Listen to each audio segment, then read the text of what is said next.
Hello every folks, and welcome to the sort of mid to late game guide on how exactly to utilize your archers and other ranged units in Tactics Ogre Reborn.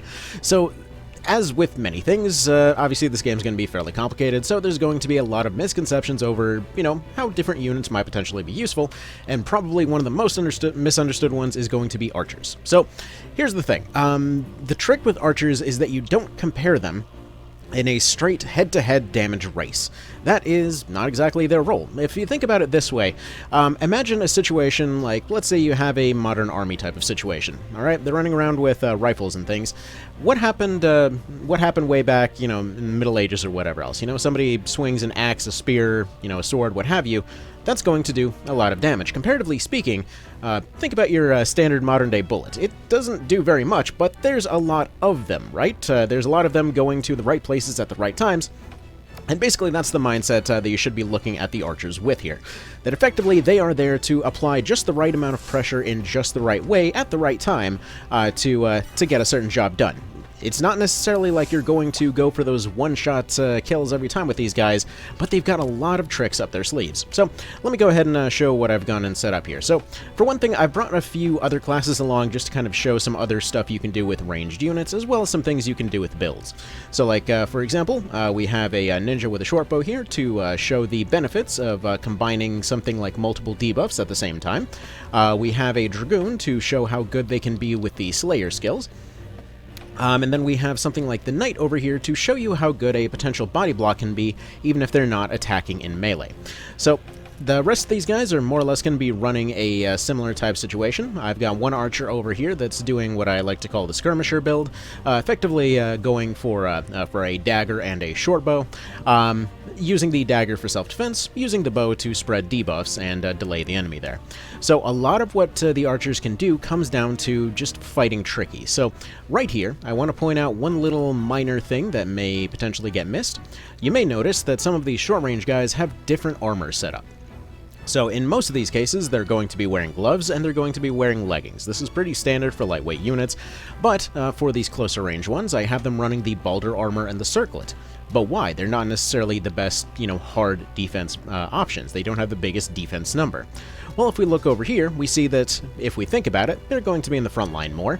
They might potentially be within range to be targeted by their spellcasters more.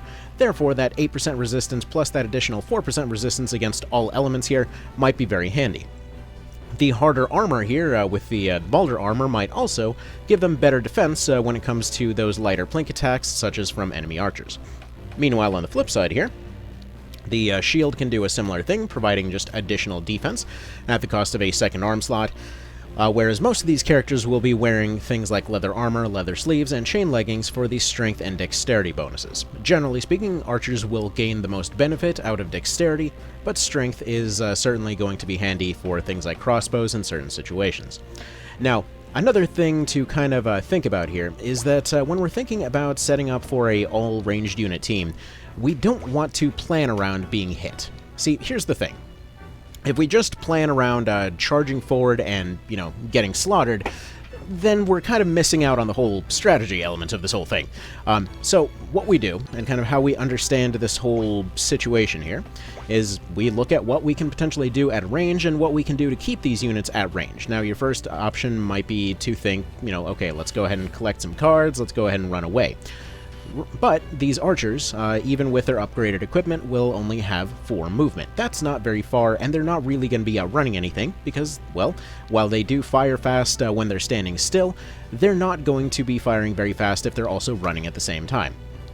So, what we want to do is bring the enemy to us instead, and prevent them from reaching us at the same time. You may notice with these loadouts right here that many of them are going to be running a few different things. For one thing, they're going to be running Eagle Eye for a 100% chance to hit, but the real benefit of this is going to be combining in with our Bowgun +1 here. Because we're looking at a map, and this map was actually surprisingly requested multiple times for this exact test, if we're looking at this thing, it has a secondary effect that has a stun on it. We are at an elevation disadvantage, therefore we want to be able to have the ability to shoot upwards at these guys as they come down. So that will mean that every time that we fire, if we keep everybody bundled up, realistically everybody's going to be giving that eagle eye buff to each other. So every time they fire, they will be inflicting stun. At the same time, if anybody gets too close, they can mass fire tremendous shots. If they go and they mass fire tremendous shots, that will keep that unit moving far away. 3 archers can essentially keep a unit permanently stun-locked, so we can effectively keep doing that as much as we want. Now in this case, we've gone ahead and we've gotten our buff already going, and we want to make sure that this unit will hopefully not be a problem because they're a high movement unit. Now, unlike the previous entry into this particular game, stun will not prevent counters, so you can't rely on that particular thing. But we can go and attempt to do several different things here. So, for one thing, we see that they've got some casters over here on the left side, and we have a ninja over here that's going to be showing off what you can do with short bows. See, he's got Envenom, he's got Concentrate, he has Bridle, and he's got a short bow with, once again, that stun effect on there. So, effectively what this means is that he is entirely built with the idea that he is going to delay everybody as much as possible. So we want to be able to get as many actions as we can to their actions. We want to be able to keep our units up in play and firing as much as humanly possible. And we want to be able to do so with as little investment in movement tiles and overall attacks as possible. So right here we see that, okay, it's going to take essentially up to 13 bolts to go ahead and take this guy down, but we can go ahead and make that investment, because for the time being, we're all standing still, and we can just quickly mass fire on this guy to make that happen. So what we want to do here is we're going to go ahead and have some of our units buff up in the meantime. We're going to have a couple buff up, we're going to have the rest fire. Then we will have others buff up, and then we'll have the rest fire. Effectively creating this kind of little firing area where some fire, some hide, that kind of thing. We want to move our units with daggers and shields up to the front, as well as improve their defense with Basins of Time, to make sure that if anything does hit them pretty hard, they will, well, be able to take that hit. Additionally, you may notice the choice of healing item there is going to be a salve +1. Technically, you can invest into a full heal item, but realistically, if something is already below 25% health, it's honestly nothing short of a miracle that they're still alive. And you can use the salve +1 a lot faster, so we might as well go for something like that. Now, we see here that this one's going to be out of range, so we're going to go ahead and put a defense buff on them. So we're going to move our shield and dagger units up to the front because we want them to be targeted. We want them to be the ones taking hits. We want them to be magnets for incoming damage. Now, I specifically didn't bring a counter shot against this Griffin here. Notice again, we have a heavy crossbow dragoon with a Slayer skill, just because they are here to go counter those dragons up there. But I want to show that we don't necessarily need to bring a counter in all situations either. Now, the dragons technically could work the same as this guy, where we repeatedly just slow them down. But either way, for the time being, we're just going to mass fire on this Griffin. He's probably going to get one attack off, and then we'll be all well and done. At the same time, we're going to go ahead and move our knight up here to once again just continue laying pressure on this guy. The thing to bear in mind is that you really want to kind of continuously focus your attacks. Like right there, we see that we've essentially removed half his health and caused him to waste his turn before he ever even got close. And that's really the way that you want to be thinking about this. You don't want to be thinking about, oh, I'm going to make my one single hit do a ton of damage. You can do that. Through a combination of Breach and Fear, you can take advantage of their intensely high scaling to, well, effectively do thousands of damage in a single round. But that takes a lot of time to set up, and we are looking to show off what you can do with simply archers, crossbows, short bows, that kind of thing. The basic garbage that you find up to Chapter 3. So this fight, if you've never run into it before, this one's a bit of a notorious one from Chaos, generally referred to as Snow Hektor. Essentially, it's a fight wherein you're kind of stuck in a bigger trap than you may potentially realize. So what we have here is a situation where we have a couple of rounds to set up, but they've got casters rolling down the left side for a pincer. We have Hektor himself that many times will pull forward and then pull back. Meanwhile, we're trapped in with the dragons and dragoons and all of their support up there. If you try to charge in, you'll simply be surrounded in most situations. Now, technically, this version actually is a little bit different from the PSP version, which had an additional dragon, and also had the Terror Knight charging in from the right side here, rather than where they are right now. Minor difference, but moving on. So, we're going to go ahead and continue firing on that one over there. They are now at half health. So, right now, what we're trying to set up is a situation where, you know, the Griffin is gone. That is their main offensive component. The rest of it, for the time being, doesn't particularly matter. If we look at it, we can do sort of okay damage against most things using these crossbows. Generally speaking, the rule comes that if you have an elevation advantage, you take advantage of the fact that you can push stuff back endlessly with longbows. But if you're at an elevation disadvantage, you want to be using crossbows. Now, skills rank up fast enough, and you generally have your level caps spaced out far enough that you can realistically swap between these as the map dictates. So, in this case, once again, we are going to continue firing, keep building up TP, well, MP in this case, for these particular units. We're going to take some counter hits, but that's perfectly fine. Alright, so, at this point, we're now seeing a situation where their healer has gone and exposed herself. So, we're going to, once again, buff up some of our units, and we're going to go ahead and move this one forward, okay? The reason for this is because we want to be able to hold a front line that we can later collapse down. Additionally, we can take advantage of this card over here, as well as bait a few more attacks. And potentially, can we potentially target this one over here? Yes, we sure can. I believe her Eagle Eye is active, so there we go. We went ahead and stunned their healer. So now, hopefully, they will end up rolling that 50%, and we don't have to worry about it. But just in case, we're going to go ahead and move forward here, and we're going to go ahead and take a follow-up shot just to hopefully get them down a little bit more. So there we go. We get them down to a little bit farther health there. Now, additionally, we don't want their support coming in for the party. So what we're going to do is we are going to go ahead and have this guy start harassing this side over here. It doesn't matter that he's not really doing any damage. See, the thing is, he is over here simply to delay. One important factor to consider is that in many cases, having a unit simply out of the fight is just as effective as having them dead, and if you can dedicate one unit to essentially having multiple units unable to participate, then that's going to be a good trade. So in this case, we have this, we basically have this Griffin over here more or less dead to rights. He may potentially get another action, but we're probably going to be fine. We got a silence off over on this Terror Knight, I believe. Did we? We might not have, because I don't believe he actually rolled his... he didn't get his bridle going yet. Either way, for the time being, that's going to be fine. But what we're looking at is that we should hopefully be able to reduce this Griffin either down to a couple of actions, or we should hopefully be able to just not have to deal with him whatsoever. So, we can't get a kill on him right now, but potentially there is an opening here to see their cleric dead before they can ever provide any meaningful support. So we're going to go ahead and move up here and see if we can make that happen. We did that buff earlier. This has a chance to roll exactly high and maybe finish them off, but it probably won't. They survived with 1 health. This is perfectly fine. So they're going to go ahead and go for one of our weaker units. So as you can see, that still wasn't terribly threatening. We can still make this work just fine. So, at this point, another advantage of having crossbows is that most of the time they will get in close and attempt to take more meaningful shots with their bows, and essentially our crossbows will be able to counterattack in those cases. Once again, spreading more stuns across their team, potentially wasting more of their time. Now, what you want to bear in mind here is that you can't rely on it working 100% of the time. A lot of cases, you know, the stun will simply just not happen. What you want to do is spread it around, though, because with it guaranteed on every shot, you can more or less just keep spamming this until you end up having an entire team that's sitting there twitching, unable to move.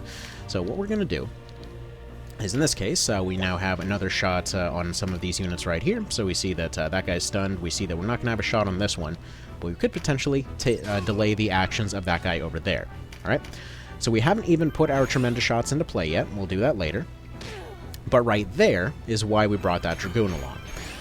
So, counter units will vary in terms of their usefulness, obviously all over the place. It's one of those things that's a little bit hard to quantify depending on your situation.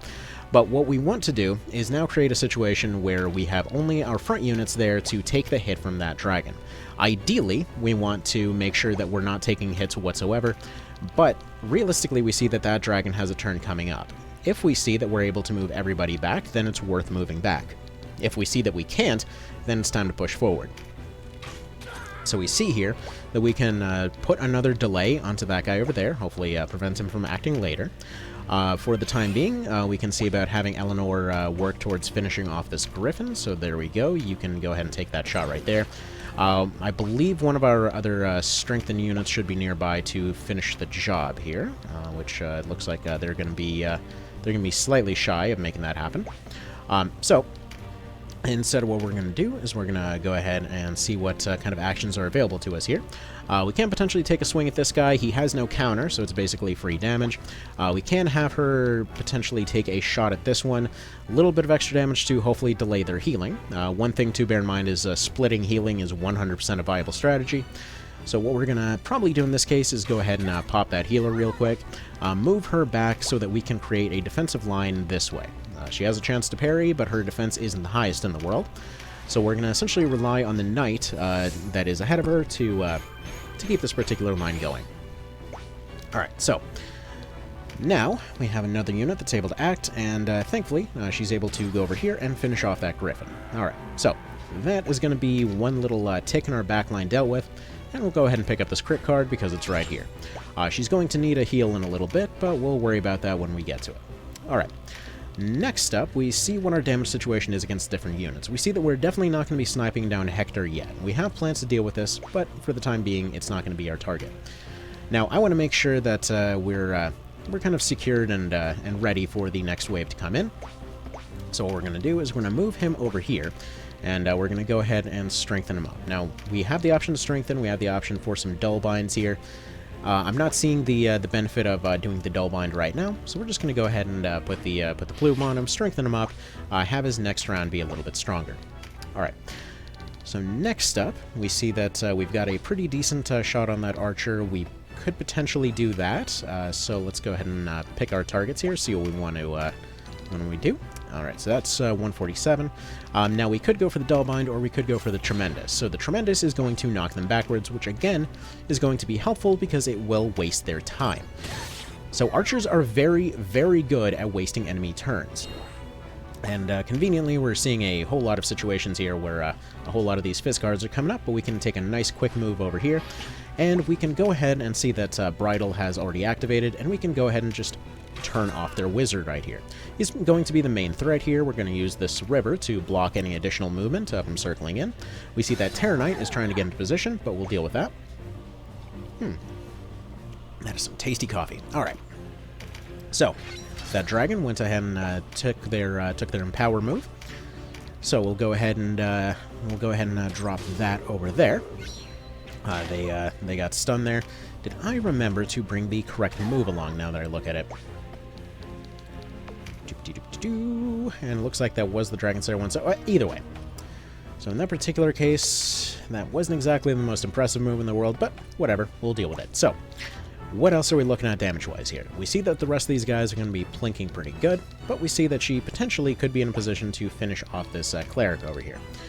So, what we want to do is kind of disable their healing. So we take a look over here, we see that we're going to have line of sight with this Dullbind here. We're just going to go ahead and take that shot, and we're going to continue using Rampart Aura over here to continue denying movement to these dragons. So because of the fact that they're encircled in, because of the fact that they're nearby their Beast Tamer, we are going to want to start folding our line a little bit backwards, because that is not the type of damage that we want to be taking. So their healer is currently out of range to provide any meaningful support to anyone, and really the only ones that they wanted to heal are already dead anyway. Alright, so now we're in an interesting position, because now we see that, okay, Hektor, the main target of our attack here, is already pushing himself forward. That's kind of interesting. So, in this case, we potentially could start targeting him, but we see that, okay, he's definitely going to be a hard target here. We're going to want to work on him in just a little bit. For the time being, we want to try and isolate him from the rest of the team, and we want to make sure that he doesn't have support. There's really no point in trying to charge him down at this point, because he both has the means to heal, and he has somebody else that's able to support him in the back row there. Alright. So we got a little bit outsped when it comes to that unit up front, but that's fine. We can still deal with this. So what we're going to want to do is fold over this way and see what our odds are of actually dropping a stun on this guy, and we see that yes, we can absolutely delay his turns as well. Most bosses in this game will actually be fully able to be hit by stuns, and in some cases fear. Breach and stun, though, are pretty much always going to be effective. Alright, so what we want to do here is, since we can't quite kill off these dragons, we want to slow them down as much as possible. So, at this point, since we want to go into a little bit of a retreat in our right flank and make use of that river, what we want to do is slow down this dragon as much as possible. Dark Weight has a leaden effect on there, and if it lands, which it almost always does, because I believe it's based off of agility this time around, and archers have a ton of that, if we have that going for us, then potentially we'll just kind of see it landing every time. So let's go ahead and look at some of our damage options here. So if you're looking for a sort of desperate attack, just kind of honeybee type situation, you can 100% just give several units conflagration shots and have them just, well, more or less punch grenade this guy, and, you know, it's potentially an option. It's not a good option, but it's most certainly an option. But for the time being, we want to make sure that this TK is not a problem, because she is over here kind of getting on our side, and that is just not okay. So we want to make sure that she's unable to touch anyone, because that fear is going to be very disabling at this point. So let's go see if we can take a shot at this angle. There we go. So now we've gone ahead and stunned her and put her over there. Now we can get our ninja away from her and move on from there. Alright, so we want these guys stunned and slowed down as much as possible. We'll see about dealing with some of these other guys as time permits, but right now this little angle of 3 units is keeping these 4 units at bay. Alright, so essentially our goals now are not to even bother with these dragons for the most part, because they're going to take several shots, and quite frankly we can just delay them. Currently she has her stun shot active, so we can go ahead and move over here, and we can go ahead and try to delay the actions of this one as well. So here's hoping, again, total coin flip on this, but here's hoping that through this combination of different tiles here, that they really won't be able to hopefully do much. The knight will be able to take their hits, the others aren't necessarily designed for it. So we're now in a good position to take advantage of this right here. So we have a, let's see, have we got concentration active? We don't. So one combination you can do if you want to have a fun little thing here is concentration is a skill that doesn't come up very often, but it can combine with Shadowbind to completely turn off an enemy for a little while. In this case, though, we see that we have a nice cozy shot right over here, so we can go ahead and disable this this cleric up here using our bridle. So that is effectively more healing that we don't have to deal with whatsoever. Okay, so that is going to be 2 casters dealt with, and then we can go ahead and drop another silence on Hektor to entirely disable their whole team's healing. So effectively that means that any damage that we do will, for the time being anyway, end up sticking. But we want to hopefully start working on Hektor himself. So now we go over here and we take a Dynast King's Mead. This is a 100% chance to drop a Breach debuff, and so there we go. We go ahead and drop that on him there. And additionally, there's been many complaints about him one-shotting people in certain circumstances. So something to bear in mind, ice is going to be super effective against wind. If he were to attack our Wind Dragoon, for example, with a Reddening Gale, he would get a damage bonus, both attacks would get that damage bonus, and yes, that would be a very devastating thing. This isn't just him in particular, this is just going to be something that applies in all cases. In a lot of cases, folks will end up piling onto a boss and not realize that, oh hey, if I end up taking one of these finishers with a elemental weakness, I'm gonna have a bad time. So, or I apologize, he's water, he's not ice. So essentially, if he's hitting fire, he's going to be doing quite a bit. Any darn ways. So at this point, we're going to go ahead and take another Dragon Slayer shot over here. We'll go ahead and take another plank at this dragon, see what we can do. This will always guarantee a stun effect on that dragon as well. So we'll just continue keeping her right there so that she can keep putting shots on that guy. That unit over there has appallingly low dexterity, so her scaling is going to suck. Anyway, so we continue seeing the ninja over there, just continuing to cause delays. We see Hektor going ahead and putting on his phalanx, so that's not going to be very good. But as you can see, right there versus the ninja there, granted he did have steel stance, that's not going to be a good example. But he was able to do about roughly half health to that guy in that situation. It's hard to quantify that particular situation because he's got the bonus, but he's also got the weakness debuff, which reduces his damage by about 20%. But then at the same time, Steel Stance is reducing it by like 40 or something. What is Steel Stance at this rank anyway? It just increases defense in general. Either way, point being, it's absolutely survivable. Generally speaking, you just get one of those Brand of the Sacrifices, and there you go, done deal. So.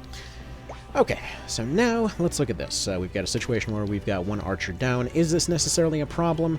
Not really if we look at it, because really she's body blocking these 3 units from doing anything. But you know what? What the hell? Why not? We might as well just get her back up on her feet. So we'll just go ahead and leave Denim where he is. He's reasonably bulky. You know, it is how it is there. So those guys are not being too much of a threat. But what we want now is to be able to see about maybe taking some more effective moves in this direction. So that's only going to do 7. Not terribly threatening, but we're going to go ahead and move her forward because we want her taking over for that front line there. So let's see, just a 4, just a 1. This guy has a Charm Dart, though. We really don't want to be dealing with that, so we'll go ahead and re-up his stun just to be safe. Alright. So, that was a weird situation. I'm not entirely sure why she got a turn. Like, their RT must have been exactly 0, because technically speaking, this should have made their turn happen next. That was weird. Apparently, you can actually take a turn before the unit that was just revived. Cool. Okay, so, we now have 2 shield units up front, again, delaying their entire big offensive right flank there. Doing just fine taking those additional hits, thanks to buffs and other things. Just so you know, the Fizz Up buff has absolutely no benefit whatsoever when it comes to taking a hit. It's only to landing a hit, just to kind of clear up that little misconception there. It's surprising how often that ends up coming up. So, okay, so now we have a situation where that TK, I'm worried about the TK because their debuff can potentially disable a unit outright. So this guy will be able to move relatively soon, so instead what we can do is make sure that everybody's out of her range for now, and we can continue bullying this healer over here while he's gone and gotten himself exposed. So we deal with that, we take a few shots at him, we take a few stabs from that Dragoon over there, so we're going to go ahead and fold them back over here to drop a little bit of a heal on these guys. Again, these men salves are going to be more expensive than some of the healing items, but by and large, they're just a solid overall choice. Solid little balance between speed and the other word I can't remember right now. Blah. Speed and effectiveness. There we go. Yeah, there we go. Totally don't have cold brain at all today. I don't know what you're talking about. Anyway, that'll be an 80% missing. Bit of a bummer, but oh well. So we've got concentration activating right there, and at that point we can just go ahead and take advantage of this little situation right here where, you know what, one way or another, we're not dealing with your crap today, sir, so you just go ahead and do that. Now, we want his skills to be triggering more often because we want him to be delaying people more often, so we're going to go ahead and pick up one of those cards over there and move on. Alright, so now we have a follow-up to go deal with this guy. Do I want to blow another... I guess I do. Guess I do want to go deal with them a little bit. See, because it'll take us a lot of turns to deal with a TK while we can just dance around them. Whereas if we do something like this, hopefully we should be able to mostly delay him. I saw that I had a turn coming up here with the light crossbow. I can effectively just move her over one tile and mostly keep the line intact. Now, this is going to leave a little bit of a gap. We're going to leave a few units more exposed, but we now have the majority of their healing dealt with. We know that there's only one source that can do that healing, and we might be able to shut that down in just a moment. So, anyway. So at this point, we will go over here to our Dragoon. We'll go ahead and put a plume on her because she doesn't have any good shots at the moment, and we want to be dealing with these dragons a little bit faster, so we're going to pick up our 15% scaling damage off of this Fizz card. Now, because Dragon Slayer ignores defense, this will mean that she will get maximum benefit out of that card, and as you see right there, just a standard archer right there did not get one-shot by the guy. I'm not really sure why it was this one in particular that ended up getting brought up so many times, because honestly I feel like Snow Hektor's kind of, well, he's a lot less punishing than he was in the PSP version, I will say that much. Either darn ways, I mean, whether they had cards or not, it's really just their damage output that changes. It's not really anything that actually matters. So anyway, We now are looking at this. All of his stuff is debuffed. We're looking at a case where some of our units are looking a little bit ragged, like we're just going to go ahead and take our turn to boost up Voltaire over here, and continue holding position for the time being. Alright, so short bows are not really going to do very much against this guy, but we can go ahead and take a quick heal with a Mending Seed with Glenda over here, and continue holding this particular line.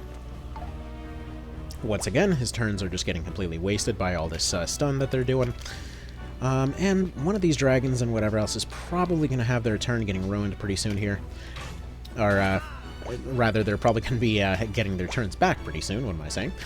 Okay, so we take a look at our damage versus some of these units here. We see that we can do a decent bit to the bird. We can sort of plink away at Hektor for the time being. For the time being, I'm thinking we want to be dealing with some of these other units, maybe. This Terror Knight in particular is a bit of a problem, but right now they're locked away on a single tile, which doesn't really give them a whole lot of movement. So I'm going to go ahead and start targeting them a little bit. I was going to just dance around them, but I think this might be the better way to go. Alright, so we see that we're going to be doing next to nothing with Ophelia here. That's perfectly fine. Again, we're just going to continue holding this line for the time being, deal with some of the incoming threats, and address them as they come up. So, we want to make sure that any damage that we do sticks. So at this point, we are going to go ahead and use the short bow to see if we can drop a silence on Hektor, which we absolutely can. And he's going to go ahead and parry it. That's less than ideal, but oh well. Now we want to make sure that he's still doing his steel stance, so we're going to move him over this direction. Alright, now what do we got here? So, we have decent amounts of damage coming out of you. So at this point, we might as well start working on killing off one of these dragons so that we can hopefully isolate and deal with Hektor. So, something you can take advantage of in a situation like this is the fact that any unit that's knocked back will take additional damage if they are, well, knocked back. So, essentially, we can potentially start spacing them out in such a way where we essentially start getting plus 10 damage on every shot. That doesn't sound like very much, but it does tend to add up relatively quickly. So either way, once again, it's just one of those we might as well consider it type of situations. So, let's say we want to make sure that Hektor's not doing very much. So what we're going to do is we're actually going to pull back right here, and we're going to drop a Rampart Shadow. So I want to try to block off as many units as I can, so we're going to go walk off in this direction, I'm thinking. Actually, I'm thinking we'll... Okay, we're going to walk right here, and we're going to block it off in this direction. This will still give us the access that we need, while blocking off that particular tile. Okay. Stun once again, just putting in work, delaying that unit's turn. Okay, so we see that we can take another fairly effective shot against this dragon, but we're going to go ahead and use Dragon Slayer just to take a nice defense avoiding shot instead. So as we see here, we use Dragon Slayer, and now we're suddenly doing 324 to this thing. Fantastic. They're going to do a little bit of a plinky counter, but that's perfectly fine, that's perfectly manageable. Alright, Frost Breath we can continue taking. Buffs currently are still holding, defensive line is still currently holding. They're going to be knocking him backwards, which is a little bit suboptimal, but oh well. So, he took a nice little move forward, he got himself past that line. Alright, cool. You see some surprises from the AI every now and then. Alright, back to it then. So, what do we got? We got 119 off of you, that is definitely worth taking. And, conveniently, there's a nice little crit card over here, so if we can maybe roll double that just for funs and giggles. And that's just going to go ahead and take a 6% miss. Fantastic! Alright, so, moving right along here. Let's see, we're going to want a bit of a defensive buff on you. Basically, Denim's starting to run a little bit low on the old defensive side, so we're going to go ahead and drop that there. We've got a Rampart mostly closing off that line up on the top there. Ideally, we want to be circling around that knight to fully take advantage of that, but for the time being, we'll be fine. Alright. Either way, now that we've mostly got him dealt with, what we want to do is hopefully start slowing him down. So, basically, if you didn't know, the secondary effect on Dark Weight there, like I was mentioning earlier, will inflict leaden. So, okay, so now we'll go ahead and sit right here. Seems like a pretty solid spot. He's going to go ahead and power. Unfortunately, he's not powering up the damaged one, but that's perfectly fine. Okay. So, at this point, let's see if we can maybe sneak in. We can almost sneak in finishing that guy off. We might have to... Maybe instead we actually want to go for something a little bit more like this, just because we don't want to see Denim accidentally getting sniped. Alright, so we'll go ahead and do something along those lines. We can go ahead and start working a little bit more on you, or on you. I'm feeling like that's probably the more solid way to go, because we might as well take advantage of this little opportunity where he's gone and completely isolated himself to go ahead and take some nice little damage packs here. 170 is pretty good. We didn't get our full double damage crit because I think bosses end up reducing that by a little bit or something. I'm not entirely sure what's going on there. Anyway, I think what we're going to do is probably sneak over this way, see if we can't... let's see, what kind of shots we got from this angle? Basically none. Okay, why don't you go ahead and move yourself into sort of a kind of over the cliff position up here. This way she can hopefully start sniping from the other side. So we've got concentration coming in from you, and we've got steel stance coming in. So we know he's probably going to be safe for another round here. What exactly is this guy? He's an archer, and what exactly are you? I don't know why the hell I'm asking this question. Of course he's a wizard. Why would he not be a wizard? Any darn ways. I'm feeling like he's probably going to be a bit of an annoyance, so we're just going to go ahead and just make sure he doesn't happen anymore. So there we go. We'll go ahead and stop him in place for the time being. He's probably going to be out of the fight the whole rest of the time here. Alright, so that Dragoon is finding a little bit of a sneaky way around, as they do. So, let's see, what kind of... Potentially, do you have any kind of solutions on Hektor here? You do have a shot at him. Is it one worth taking? Yeah, that's reasonable enough. Let's go ahead and take that shot right there. Next up, we got Dragony doing their thing over there. I really got to start dropping some more of these stuns. That's proving to be very certain. Anyway, we want to make sure that the breach doesn't wear off on Hektor. So we'll go ahead and drop that on him right here. Just make sure that's all re-upped, and we can continue plinking away at him.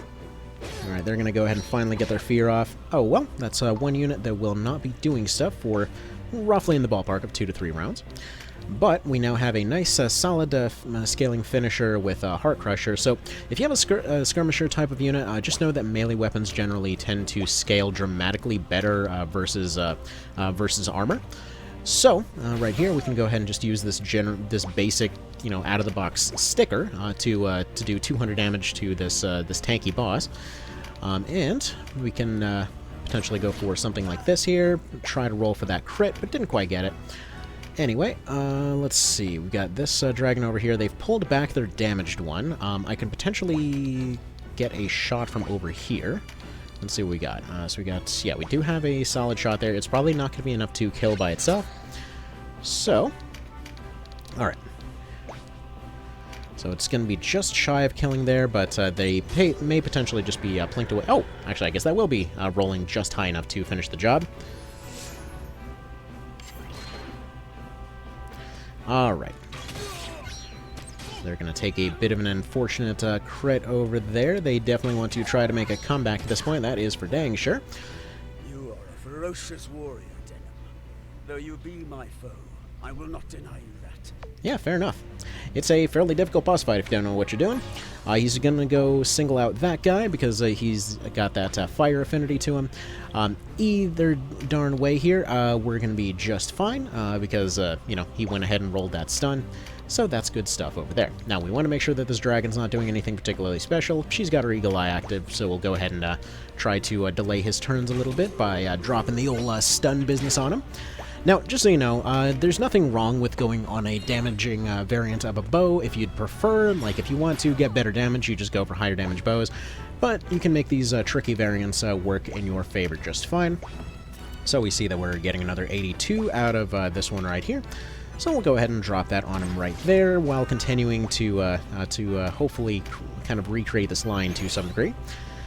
They're going to empower that dragon down there. Perfectly fine. And the charm, though, is, while suboptimal, it's definitely not the end of the world, considering that she just basically healed herself and can't really do very much anyway. So we'll go ahead and leave her there. So we've got concentration rolling in again, so we'll probably just go ahead here and see who we can go ahead and drop a stop on.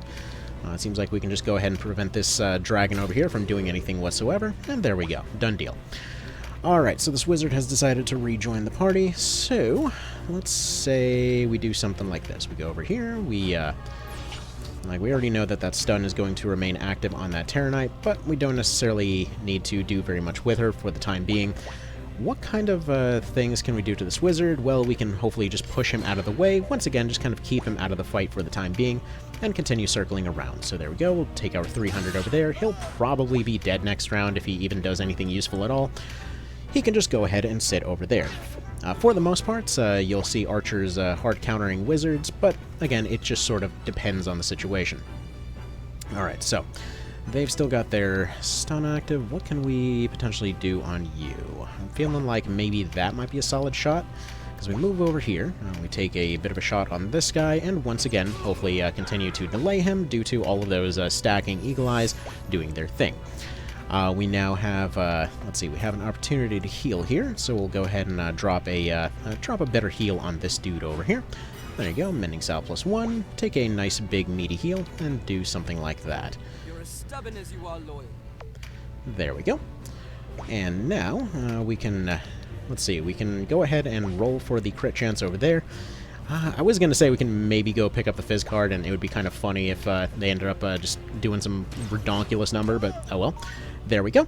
So that is Snow Hektor done with just archers and other mascot ranged units. Do with that information as you will. So, again, archers are not terrible. You just have to utilize their strengths, really. Just kind of utilize what they can do. Don't try to assume and make them do things that they can't. So, alright, you guys have a good one. Hopefully this will be handy for you, and y'all have a fantastic one. Take care.